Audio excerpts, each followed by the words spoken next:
Lufta hibride në Kosovë përfaqëson një realitet të përhershëm, strategjik.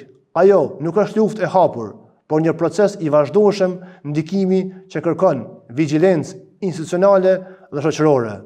Në këtë aspekt, Kosova duhet të zhvillojë një strategji kombëtare për luftimin e dezinformimit dhe ndikimit të huaj, të forcojë sigurinë kombëtare, të forcojë sigurinë kibernetike dhe mbrojtjen e infrastrukturës kritike nacionale dhe të investojë në edukimin medial dhe qytetar për të rritur rezistencën ndaj propagandës.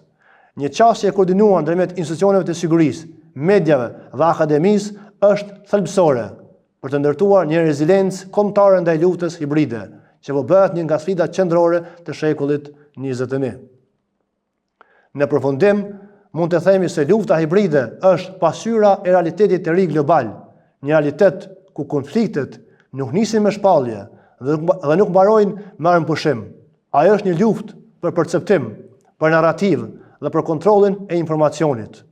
Ndryshe nga luftrat e shekullve të kaluar, ku fituesi shihej në fushën e betejës, sot fituesi është ai që kontrollon mendjet, rrjetet dhe rrjedhën e informacionit.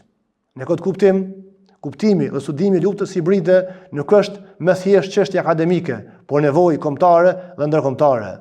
Sepse në shekullin 21, fuqia nuk matet vetëm me armë dhe ushtri, por edhe me aftësinë për të ndikuar, manipuluar dhe kontrolluar perceptimin global.